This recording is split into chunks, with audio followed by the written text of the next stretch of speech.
Episode 15 अंधेरे शिकंजा। अगले कुछ वर्षों में आरव का जीवन और अधिक समर्पित हो गया, लेकिन उसे अब भी मन में अजीब सी बेचैनी थी।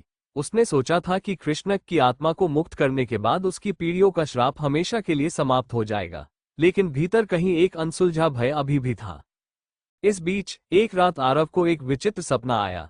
उसने देखा कि वो फिर से उसी मंदिर में खड़ा है जहां उसने कृष्णक की आत्मा से संवाद किया था, लेकिन इस बार मंदिर का माहौल पहले से कहीं ज्यादा डरावना और रहस्यमय था। चारों ओर अंधेरा था और हवा में एक भारीपन था, मानो कोई छिपी हुई ताकत उस पर नजर रखे हुए हो। मंदिर की दीवारों पर नए चिन्ह उभरने लगे थे, जिनमें से एक चमकते चिन्ह ने उसकी आंखों को अपनी ओर खींच लिया। उस चिन्ह पर एक अजीब सी भाषा में लिखा हुआ था, जिसे आरव नहीं समझ सका, लेकिन उसे लगा कि यह कुछ महत्वपूर्ण बात की चेतावनी है। अचानक मंदिर में एक तेज ठंडी हवा चली और एक गहरी आवाज गूंज उठी, अभी कुछ बाकी है आरव। तुमने कृष्णक को मुक्त किया, लेकिन ज्ञान के शेष रहस्यों को उजागर किए बिना श्राप की जड़ पूरी तरह नष्ट नहीं हुई। आरव जाग उठा, पसीने से लथपथ और दिल की धड़कनें तेज। उसे महसूस हुआ कि कृष्णक की आत्मा को मुक्त कर देने के बावजूद उस प्राचीन विद्या का कुछ हिस्सा अभी भी अनछुआ था। उसे ये समझ आ चुका था कि यह यात्रा यहाँ समाप्त नहीं हुई है। आरव ने महसूस किया कि उसकी जिम्मेदारी अब भी पूरी नहीं हुई थी। कृष्णक की आत्मा को मुक्त करने के बाद भी उस ज्ञान की गहराई और रहस्य का कोई हिस्सा अभी बाकी था, जो शायद अनजाने में अधूरा रह गया था। ये सोचते हुए उसने गांव के पुराने रिकॉर्ड और शास्त्रों की ओर रुख किया, जहां उसने कृष्णक की विद्या और उसके प्रभावों के बारे में अधिक जानकारी खोजने का प्रयास किया। कई हफ्तों की खोजबीन के बाद उसे एक पुराना ग्रंथ मिला, जो बहुत समय से गांव के मंदिर में ही छुपा हुआ था। इस ग्रंथ में न केवल कृष्णक के ज्ञान की विस्तृत व्याख्या थी, बल्कि उसमें कई ऐसे रहस्य भी लिखे थे जिनका प्रयोग जीवन के असाधारण को सुझाने में किया जा सकता था। पर साथ ही उसमें एक चेतावनी भी थी कि अगर इस ज्ञान का दुरुपयोग हुआ तो यह विनाशकारी हो सकता। आरव ने धैर्य और सावधानी के साथ उस ग्रंथ का अध्ययन करना शुरू किया। वो समझ गया था कि कृष्णक के श्राप को खत्म करने के लिए उसे इस प्राचीन ज्ञान को समझकर इसके हर पहलू को संतुलित करना होगा, वरना उसके परिवार पर यह अंधकार एक बार फिर लौट सकता है। एक रात ग्रंथ का एक पृष्ठ पलटते हुए उसने एक विशेष मंत्र पर नजर डाली। यह मंत्र किसी शाश्वत प्रकाश को उजागर करने का था, जिसका इस्तेमाल करके उस श्राप की अंतिम जड़ को नष्ट किया जा सकता था। आरव जानता था कि यह आखिरी कदम खतरनाक हो सकता है, क्योंकि इस प्रक्रिया में उसकी जान को भी खतरा हो सकता था। उसने ठान लिया कि वह इस मंत्र का प्रयोग करेगा, लेकिन अकेले नहीं। गांव के कुछ बुजुर्ग और विद्वान उसके साथ खड़े हो गए, और उन्होंने मंदिर के भीतर उस स्थान पर एक विशेष अनुष्ठान का आयोजन किया जहां कृष्णक की आत्मा से पहले संवाद हुआ था। जैसे ही आरव ने मंत्र का जाप शुरू किया, एक भयंकर आंधी मंदिर के भीतर उठ खड़ी हुई। चारों ओर अजीब सी गूंज थी और दीवारों पर पुराने चिन्ह चमकने लगे। अचानक एक चमकती हुई आकृति प्रकट हुई, जो कृष्णक के चेहरे से मिलती जुलती थी, लेकिन वह पहले से कहीं अधिक शांत लग रही थी। वह धीरे से बोली, आरव, तुमने अंधकार से ज्ञान को अलग करने का जो साहस दिखाया है, वो तुम्हारे परिवार की शांति और सुरक्षा के लिए अंतिम कदम है। अब मेरा श्राप हमेशा के लिए समाप्त हो। जैसे ही आरव ने मंत्र का जाप शुरू किया, मंदिर में अजीब घटनाएं होने लगी। हवा में एक ठंडक फैल गई और आसपास का वातावरण अचानक से भारी हो गया। दीवारों पर बने चिन्ह अपने आप चमकने लगे, जैसे किसी पुरानी अंधेरी शक्ति को फिर से जागृत किया जा रहा हो। आरव की आवाज धीरे धीरे कांपने लगी, पर उसने खुद को शांत रखा और मंत्र का जाप जारी रखा। तभी एक ठंडी हवा का झोंका पूरे मंदिर में घूमने लगा और आरव को ऐसा महसूस हुआ जैसे कोई अनजानी ताकत उसे घूर रही है। अचानक उसके पीछे से एक धीमी सी फुसफुसाहट सुनाई दी, तुमने मुझे फिर से बुला लिया आरव, मेरे जाल से कोई बच नहीं सकता। आरव का दिल तेजी से धड़कने लगा। उसे ये फुसफुसाहट कृष्णक की आत्मा की ही लग रही थी, परंतु यह आवाज पहले से कहीं अधिक क्रूर और घृणा से भरी थी। मंदिर की दीवारों पर बने चेहरे अब जीवित प्रतीत हो रहे थे। उनकी आंखें लाल चमक रही थीं और उनकी आंखों से टपकते आंसू खून की बूंदों जैसे दिखने लगे। मंदिर के बीचों बीच एक काले धुएं की आकृति बनने लगी। धीरे धीरे उसने इंसानी रूप धारण कर लिया। ये कृष्णक का आत्मा का विकृत रूप था, जिसमें बदले और घृणा का अंधेरा स्पष्ट दिखाई दे रहा था। आरव की सांसें तेज हो गईं, लेकिन उसने खुद को संभालते हुए पूछा, तुम्हारी आत्मा को मुक्त किया था, फिर तुम क्यों लौट आए? आत्मा की वो काली आकृति हंसने लगी और उसकी हंसी पूरे मंदिर में गूंजने लगी। उसने ठंडी, भयावह आवाज में कहा, तुमने सिर्फ मुझे जगाने का काम किया है आरव, मुझे मुक्ति नहीं, बल्कि अपनी विद्या को हमेशा के लिए जीवित रखने का अवसर चाहिए। इस मंदिर में जो आखिरी संस्कार तुम कर रहे हो वो तुम्हारे परिवार के विनाश की आखिरी कड़ी बन सकता है। आरव को अब समझ में आ गया कि यह आत्मा इतनी आसानी से मुक्त नहीं होगी। उसके पास बहुत समय नहीं था। उसने मंत्र का उच्चारण तेज कर दिया और जैसे ही मंत्र अपने अंतिम शब्दों पर पहुंचा, मंदिर के अंदर तेज रोशनी फैल गई। लेकिन उसी क्षण आरव को लगा जैसे किसी ने उसकी गर्दन पर एक ठंडा, सख्त हाथ रख दिया हो। उसके सामने का दृश्य धुंधला होने लगा और काले धुएं की आकृति धीरे धीरे उस पर हावी होने लगी। आरव के मन में एक ही सवाल गूंज रहा था, क्या वह इस अंधकार से अपने परिवार को हमेशा के लिए मुक्त कर पाएगा, या इस बार यह श्राप उसका आखिरी बन जाएगा? आरव का दिल जोर से धड़कने लगा। मंदिर के भीतर अजीब सी सिहरन थी, मानो दीवारें भी उसकी भयावह स्थिति पर चुपचाप हंस रही हो। उसके चारों ओर का वातावरण पूरी तरह से ठंडा और अंधकार में हो चुका था। हर कोने से हल्की फुसफुसाहटें आने लगी, जो लगातार एक ही बात कह रही थी, तुमसे बचना असंभव है। आरव ने मंत्र का उच्चारण जारी रखने की कोशिश की, लेकिन उसके होठों पर जैसे एक अदृश्य ताकत का पहरा था और वो शब्द निकलने से पहले ही रुक जा रहे थे। उसकी आंखों के सामने धुंधलापन बढ़ने लगा और उसे महसूस हुआ कि वह उस विकृत आत्मा के जाल में धीरे धीरे फंसता जा रहा है। तभी मंदिर के चारों ओर भयानक छायाएं उभरने लगी, जो मानवाकार लेकिन अत्यंत विकृत थी। उनकी आंखें गहरी काली, मुंह से खून टपकता हुआ और उनके शरीर से झुलसी हुई खाल उतर रही थी। उनमें से एक छाया आरव के बेहद करीब आ गई। उसके ठंडे, बर्फ जैसे हाथ ने आरव की कलाई पकड़ी और आरव ने एक तेज चीख महसूस की, जो उसके अंदर ही दब गई। उसके शरीर में एक असहनीय दर्द उठने लगा और उसे लगा जैसे उसकी आत्मा को भी चीर फाड़ कर निकालने का प्रयास किया जा हो। उसे एक पल के लिए आर्या का चेहरा दिखाई दिया, जैसे वो उसे चेतावनी दे रही हो, इस अंधेरे में बहुत आगे मत बढ़ो आरव, ये रास्ता केवल विनाश की ओर जाता है। पर आरव ने ठान लिया था कि चाहे कुछ भी हो जाए, वो इस श्राप को पूरी तरह समाप्त करके रहेगा। उसने अपनी पूरी ताकत जुटाकर फिर से मंत्र का जाप शुरू किया और तभी एक जोरदार धमाका हुआ। मंदिर की दीवारें थरथराने लगीं, जैसे वे किसी अदृश्य शक्ति से टूटने की कगार पर हो। आरव को लगा कि अब उसने आत्मा को हरा दिया है, लेकिन तभी मंदिर के बीचों बीच से एक भयानक चीख निकलकर आई, जिसने उसकी आत्मा को हिलाकर रख दिया। वह चीख इतनी तीव्र थी कि आरव के कानों से खून बहने लगा। एक आखिरी बार वह विकृत आकृति चीखती हुई आरव के पास आई और बोली, तुमने मुझे चैन से सोने नहीं दिया आरव, तुमने मुझे खत्म करने की ठानी है, पर याद रखना, मेरा अंश हमेशा तुम्हारे साथ रहेगा और जब तुम सबसे कमजोर पड़ोगे, मैं लौटूंगा, मैं लौटूंगा।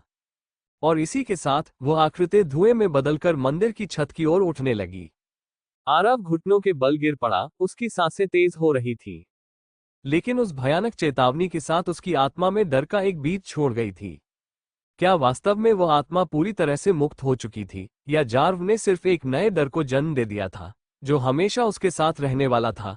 आरव ने थकान से चूर हो चुकी अपनी आंखें बंद कर ली, लेकिन मन में अब भी एक अजीब सा डर था।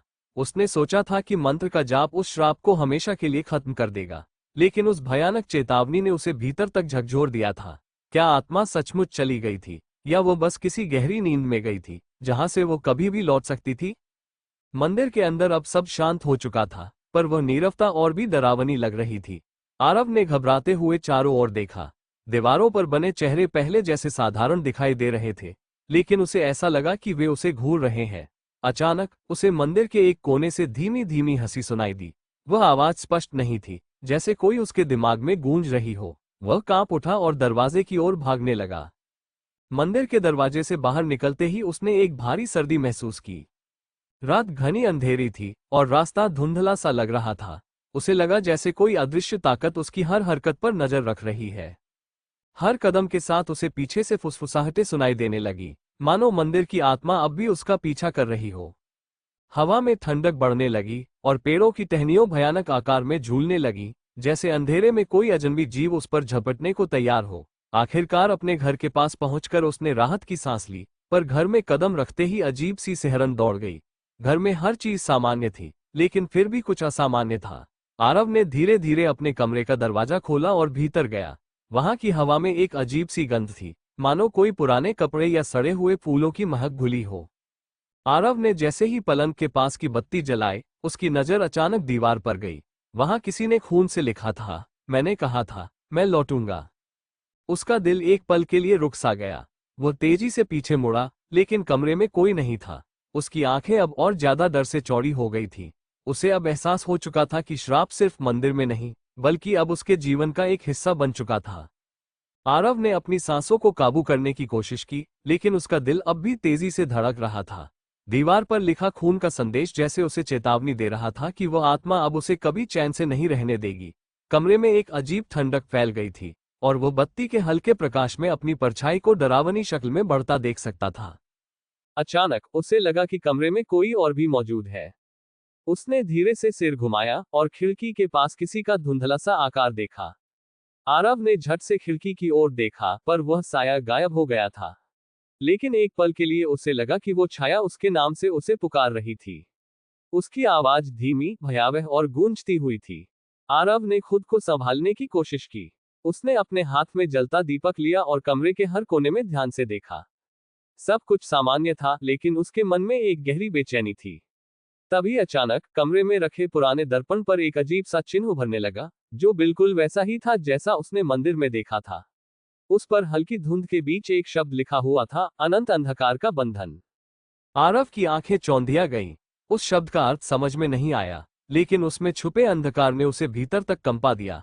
धीरे धीरे उस शब्द के नीचे से खून की धार बहने लगी, जो दर्पण से निकलकर फर्श पर बहने लगी।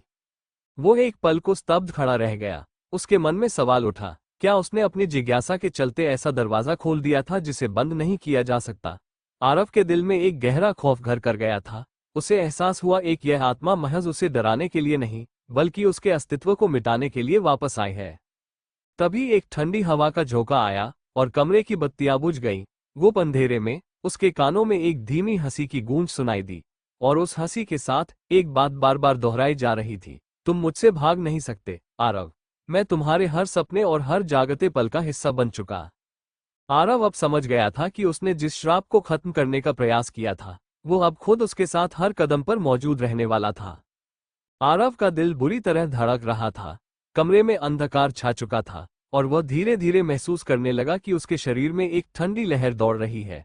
दर्पण की ओर देखता हुआ वह महसूस कर रहा था कि वह केवल शारीरिक रूप से नहीं, बल्कि मानसिक रूप से भी उस अंधेरे से घिर चुका था। उस दर्पण में जैसे कोई दूसरा संसार बसा हो, जहां से कोई जीवित लौट नहीं सकता। तभी उसकी आंखों के सामने धुंधलापन और भी गहरा होने लगा। दर्पण का सतह अब काला हो चुका था, और उसकी परछाई भी एक असामान्य रूप धारण करने लगी थी। आरव ने अपने हाथ से आंखें रगड़ी, लेकिन जब उसने फिर से देखा, दर्पण में एक भयंकर आकृति नजर आई। वह आकृति योशनक जैसी नहीं थी, लेकिन उसमें वही अंधकार और उग्रता थी जो आरव ने पहले महसूस की थी। वह आकृति धीरे धीरे आरव की ओर बढ़ने लगी, जैसे वो दर्पण से बाहर आने की कोशिश कर रही हो। आरव ने बिना समय गंवाए कमरे का दरवाजा खोलने की कोशिश की, लेकिन दरवाजा ऐसा लग रहा था जैसे किसी अदृश्य ताकत ने उसे बंद कर दिया हो। उसके हाथों में पसीने की बूंदें आ गईं, और उसकी सांसें तेज हो गईं। उसने फिर से दर्पण की ओर देखा, और देखा कि वह आकृति अब पूरी तरह से दर्पण से बाहर आ चुकी थी। वह धुंधली आकृति अब स्पष्ट रूप से दिखाई दे रही थी। उसका चेहरा विकृत था, आंखों में गहरे काले घेरों के साथ खून से सनी हुई नजरें थीं। उस आकृति ने एक डरावनी हंसी दी और कहा, तुमने मुझे बुलाया था आरव। अब तुम मेरी गिरफ्त से नहीं बच सकते। ये सिर्फ शुरुआत है। आरव के हाथों में कंपकंपी हो रही थी। उसकी आंखें उस आकृति से हिल नहीं पा रही थी, मानो वह उसकी आत्मा को खींच लेने वाली हो। अचानक आकृति ने अपने हाथों से हवा में कोई अजीब सा इशारा किया, और कमरे में अजीब सी गूंज शुरू हो गई। सभी खिड़कियां और दरवाजे अपने आप बंद होने लगे, और कमरे का तापमान अचानक से ठंडा हो गया। आरव ने महसूस किया कि वह एक विशाल जाल में फंस चुका था, जहां से कोई भी बच नहीं सकता था। वह चिल्लाने के लिए मुंह खोलता है, लेकिन उसकी आवाज जैसे भीतर ही गुम हो गई थी। उसकी आंखों में आंसू थे, और शरीर में ऐसी हलचल थी जैसे उसे आत्मा के किसी अप्राकृतिक काबू से मुक्त होने का कोई रास्ता नहीं दिखाई दे रहा हो। आकृति की हंसी और भी डरावनी होती जा रही थी, और उसने कहा, यहां से भागना अब असंभव है। तुम्हारा हर कदम मेरे अधीन है। तुम्हारे सपनों में, तुम्हारी रातों में मैं हमेशा तुम्हारे साथ रहूंगा। और जिस दिन तुम थक कर हार जाओगे, वही दिन होगा जब मैं तुम्हारी आत्मा को अपने कब्जे में ले लूंगा। आरव के दिमाग में डर और असमंजस की लहर दौड़ रही थी। उसके लिए कोई रास्ता नहीं था, कोई उम्मीद नहीं थी। उसने महसूस किया कि अब वह इस जाल में फंस चुका था, और उस श्राप से बचने का कोई तरीका नहीं था जो उसने खुद अपने हाथों से जन्म दिया था। तभी अचानक मंदिर की वो पुरानी आवाज उसके कानों में गूंज उठी, तुमने जो किया वही तुम्हारी नियति होगी। अब तुम्हें सच्चाई का सामना करना होगा। आरव ने डर के बावजूद आखिरी बार दर्पण की ओर देखा और वहां उसे एक नई आकृति दिखाई दी, जो अब पूरी तरह से उसकी छाया बन चुकी थी। वह आकृति अब आरव के रूप में थी। उसकी आंखों में वही घृणा और डर था जो उसने पहले उस आत्मा में देखा था। आरव ने अपने भीतर एक कपकपी महसूस की। क्या वो अब सचमुच इस आत्मा का हिस्सा बन चुका था? कमरे की दीवारों से अब फिर से उसी भयानक हंसी की आवाज गूंज रही थी और आरव समझ गया कि इस अंधेरे का पीछा अब उसे कभी भी नहीं छोड़ने वाला था।